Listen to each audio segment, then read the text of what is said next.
आपको आश्चर्य होगा कि इससे कहां से कहां आप अपनी उपज बढ़ा सकते हैं, और वो भी नॉन हाइब्रिड चीज। आपको हाइब्रिड चीज की जरूरत नहीं, जो नॉन हाइब्रिड चीज होती है उससे आप बढ़ा सकते हैं। हमारे यहाँ कुछ लोगों ने इसका प्रयोग किया था, तो आपको आश्चर्य होगा इतने बड़े बड़े सूर्य के फूल थे, और वो सूर्य के फूल उठाना भी मुश्किल था लोगों को, और 2-2, 3-3 आदमी उसे उठाते। एक एक फूल में पांव सेर से लेकर के पौना सेर तक तेल, इसी प्रकार चावल, इसी प्रकार हर चीज कई गुना अधिक तेल में हुआ, बहुत अच्छा उत्तम इस प्रकार का होता है। और आश्चर्य की बात है कि इस तरह का जो गेहूं था उसको कोई चूहा वगैरह कोई खाता ही नहीं, जैसे कोई पवित्र चीज है, उससे चूहा वगैरह कोई नहीं खाता था, ऐसे पड़े खुले रहे, कोई नहीं खाता। तो इस प्रकार की जो चैतन्य की शक्ति हमारे चारों ओर फैली हुई है, उसे प्राप्त करना हमारा जन्म सिद्ध अधिकार है। और उसे प्राप्त करने के बाद ये सारे परमात्मा के आशीर्वाद एक साथ हमारे पास आ जाते हैं। यही प्राप्त करना है। इसीलिए आज तक हमने जो कुछ भी मेहनत की है वो एक ही चीज के लक्ष्य में कि हम आत्म साक्षात्कार को प्राप्त करें। एक लेक्चर में सारी बातें बताना बहुत कठिन है, और आशा है कि आप लोग चाहे तो कुछ सवाल मुझे पूछ सकते हैं, और उसके बाद मैं आपको आत्म साक्षात्कार अनुभव देने का प्रयत्न करूँ, क्योंकि 10 मिनट और लगेंगे। तो कृपया कोई प्रश्न हो। आपने बताया है ये जागृत किस तरीके से कैसे होती है? वही तो कर दूंगी, वो तो मैं कर दूंगी। हाँ, तो वो बहुत अच्छी बात है। इसका मतलब आप साधक है। ये तो बड़ा अच्छा सवाल है, ये अच्छी सवाल है। हमारी कुंडली जागी है, वो यहाँ से जब उठी ना सर्पा का रहे थे तो इतना शोर हो, हम डर गए। हम पलंग से छाल लगा के ना, तो ये भी हमने देखे, हम भी सारी जिंदगी योग करते रहे। नहीं, ये कुंडली का जागरण नहीं हुआ, वो तो बहुत शांत होती है। अभी आप फोन करते हैं, आप बैठिए, देखिए। हम तो डर गए,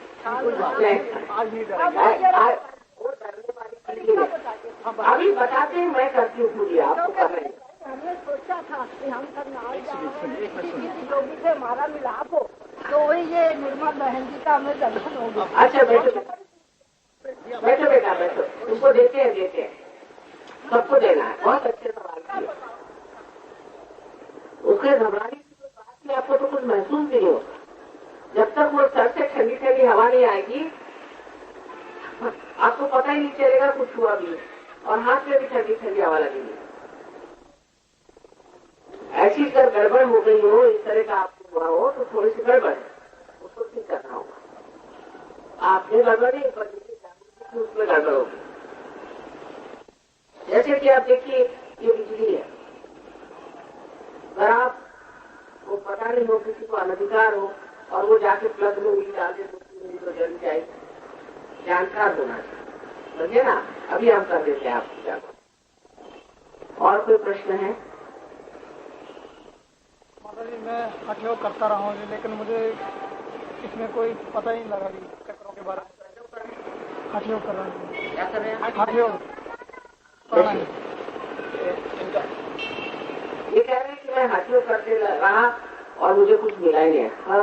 हाँ माने 2 नाड़ियां है, हाँ और था, सूर्य और चंद्र 2 नाड़ियां हैं, इसको हठ योग कहते हैं।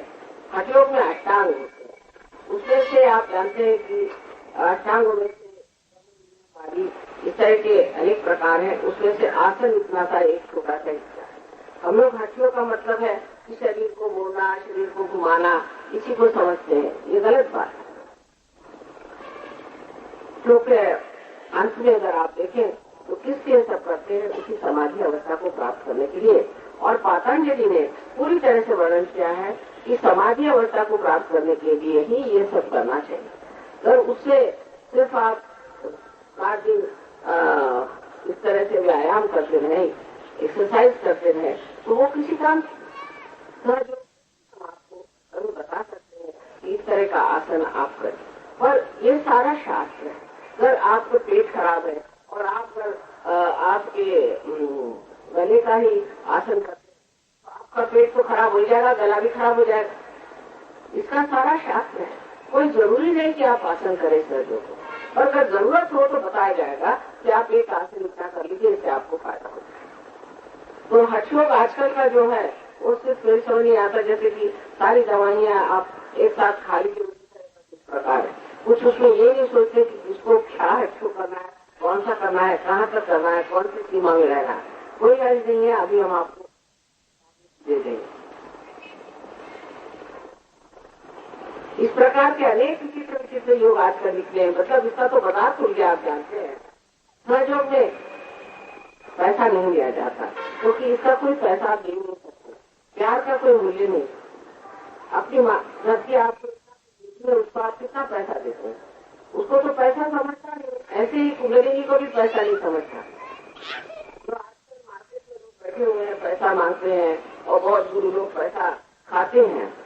इनसे बच के रहिए, ये सब झूठे लोग हैं।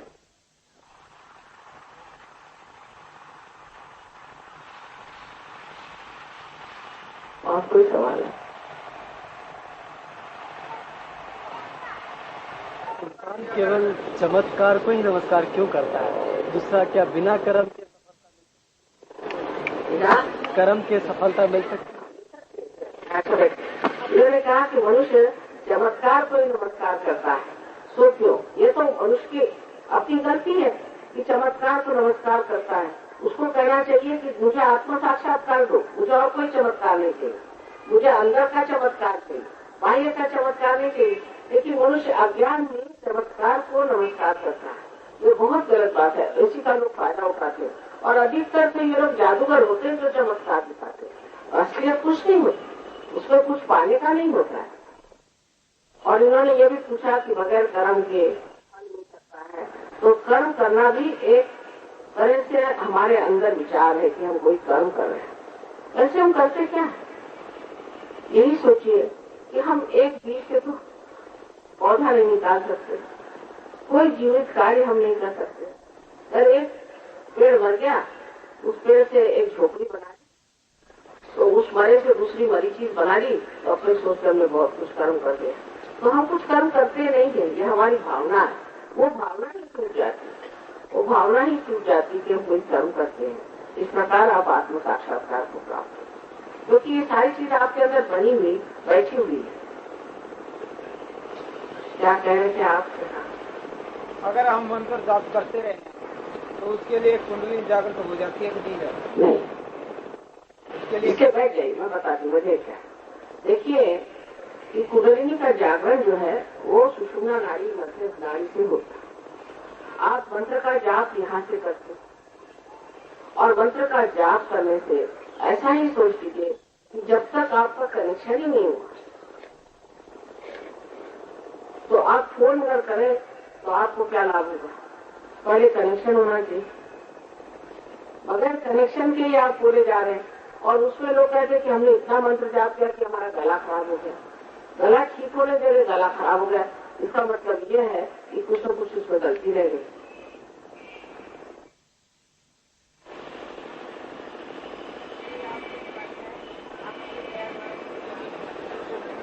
माता जी एक मिनट क्या आप अपनी कृपा द्वारा मुझे भी आत्म साक्षात्कार का ज्ञान दीजिए। वाह भाई, और फिर तो बहुत अच्छी है, सब अच्छी बातें कर रहे हैं। ठीक है, आपको अभी देखते। माता जी, हमारे घर में क्लेश रहता है हर टाइम और गुस्सा मुझे बहुत आता है।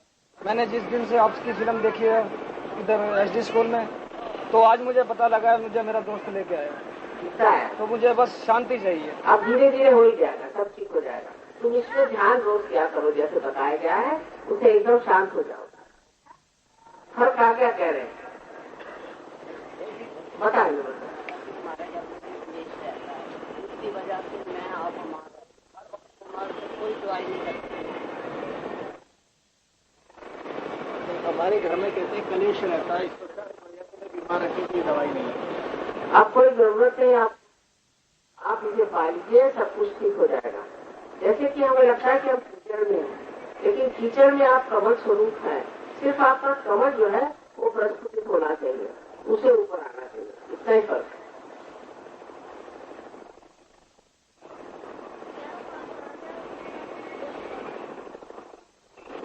11 साल का लड़का है, ठीक से बोल नहीं पाता। अच्छा, तो उनको भेज दीजिए लोगों के पास में, डॉक्टर साहब भी आए हुए हैं। अच्छा, बाद में उनसे बात कर दीजिए।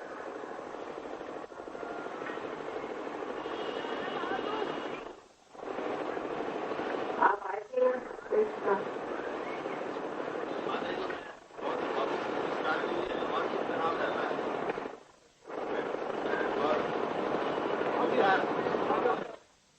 बहुत तेज की आवाज, बहुत भावुक हूँ, तनाव रहता है।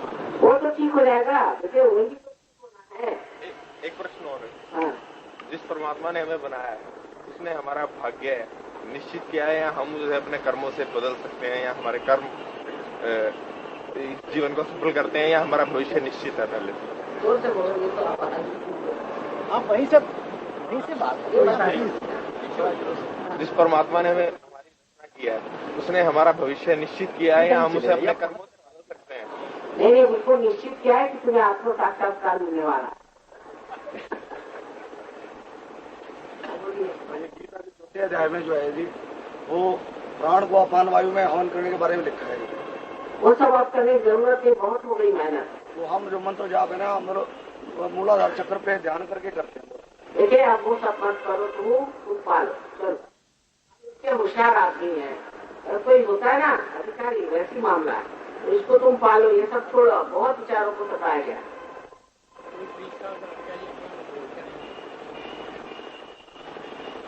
क्या है? 20 साल का लड़का है, बोलता नहीं है, कम बोलता है। अच्छा, तो आप उनसे जरा संपर्क साधिए, लोग बता देंगे बाद में। अच्छा,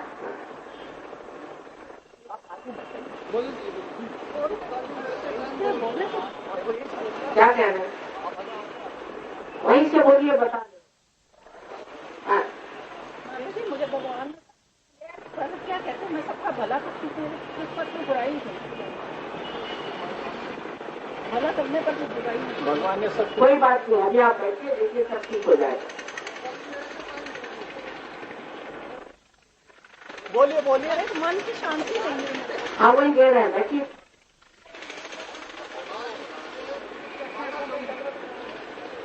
माता जी के आपका जो दे रहा है, उसके ना कहीं बहुत खराब है, और चमड़ी का रोग बहुत है, आप और इसको आप छिड़वा दीजिए।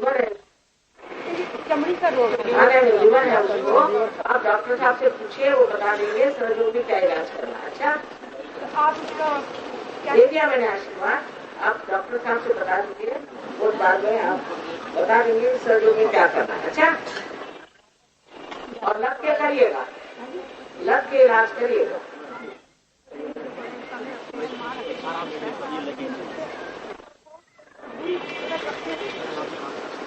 अच्छा, जैसे आपने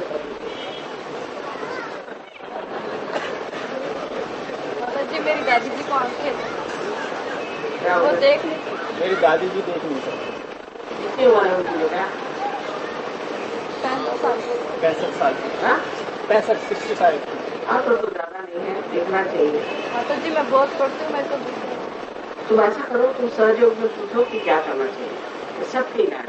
अच्छा,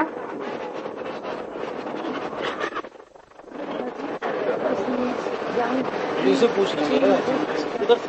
सुनो, गुप्ता जी, गुप्ता आवाज सुनिए।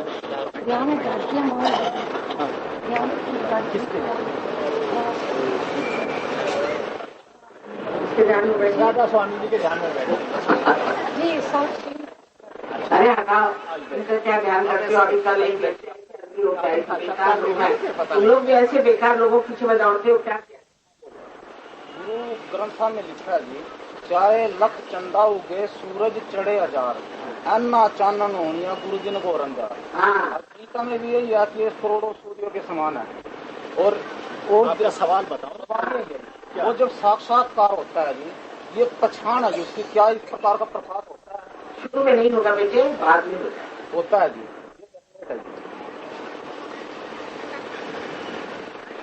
हम आज तक यही पढ़ते आ रहे हैं और महसूस भी करते हैं कि परमात्मा एक है और निराकार है। अभी कुंडली में बताया है कि वो गणेश जी भी हैं, विष्णु भी हैं, क्या आकार सचमुच है या ये कार्टून नाम है? नहीं, आकार भी है, आकार भी है। और जब आकार पे लोग गड़बड़ करने लग गए तो उन्होंने निराकार की बात करी। जैसे समझ लीजिए, आपको अगर शहद लेना है तो आप फूलों की बात करें। जब फूलों की बात करी तो लोग फूले को लेकर बैठ गए। तो उनका बाबा फूल की नहीं, चलो शहद की बात करो। तो उन्होंने शहद की बात करी तो फिर शहद को लेकर बैठ गए। शहद की बात होती रही, बात ही रही। अब शहद पाने के लिए आपको मधुकर होना चाहिए, ये सहयोग है। तो फूल भी है और शहद भी है, लेकिन आप मधुकर नहीं है, आपको मधुकर होना चाहिए।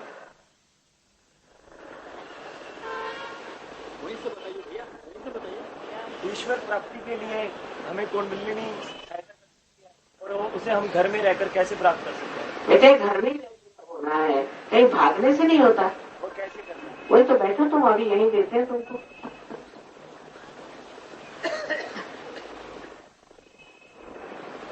अगर आजकल के जवान बच्चे ऐसा सोचने लग गए तो बड़ी खुशी की बात है, अपना देश ही बदल जाएगा। बेटा बोलो। कि हमें निस्वार्थ भावना से काम करना चाहिए। तो मैं ये कहता हूँ कि अगर हम सहयोग करते हैं तो ये अपने भलाई के लिए करते हैं या किसी और की भलाई के लिए? क्या ये सब दूसरों की भलाई, ये तो बड़ी भारी चीज है कि इसी में आप निस्वार्थ हो सकते हैं, क्योंकि स्वार्थ छूट ही जाता है इसमें। और दूसरों की भलाई होती है ऐसी क्योंकि आप में सामूहिक चेतना जागृत हो जाती है, तो आप दूसरों की मदद कर सकते हैं। अब मैं देखिए, किसी की बीमारी खास ठीक नहीं करती, यही लोग सब ठीक करते हैं, फिर ये जिनको दे देंगे वो ठीक करेंगे। इसी तरह से जोत बढ़ेगी। आज आपको पता है 56 देशों में सहयोग हो रहा है। क्या मैं अकेले सबको कर सकती थी? दूसरों की तो भलाई होनी है और उसके साथ अपनी भी भलाई होती है।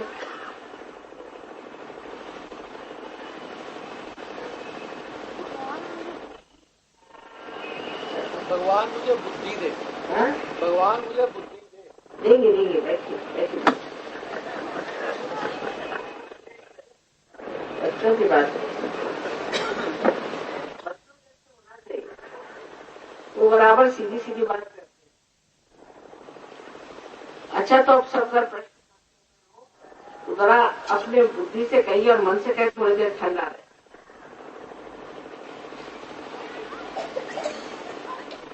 अब आप लोगों से ये बताना है कि पहले इसके लिए 3 शर्तें। पहली शर्त ये है कि मैं बड़ा पापी हूँ, मैं बड़ा दुष्ट हूँ, मैं बड़ा खराब हूँ, मैंने ये खराबी की, वो खराबी की, इस तरह की बातें आप इस वक्त इस काल में इस चीज को आप भूल जाइए बिल्कुल ही, और अपने को किसी तरह से गिराने की बात नहीं करते। आपको पूरा आत्मसम्मान होना चाहिए पूरी तरह, क्योंकि जो लोग आपसे कहते हैं आप पापी हैं और ऐसे हैं वैसे, वो स्वयं पापी है। ऐसे किसी को कहने का किसी को अधिकार नहीं। और आप अपने पे पूरा भरोसा रखें, ये पहली शर्त। दूसरी शर्त ये है कि आप सबको एक साथ माफ कर दीजिए। एक साथ हर एक का नाम याद करने की जरूरत है, इसको माफ करना है। एक साथ सबको आप माफ कर। लोग कहते हैं बड़ा कठिन है सबको क्षमा करना माफ, लेकिन आप किसी को क्षमा करें या न करें, आप कुछ भी नहीं करते। लेकिन अगर आप क्षमा नहीं करते तो आप गलत हाथों में खेलते हैं, दूसरों के हाथों में खेलते हैं। इसलिए सबको एक साथ आप क्षमा करें।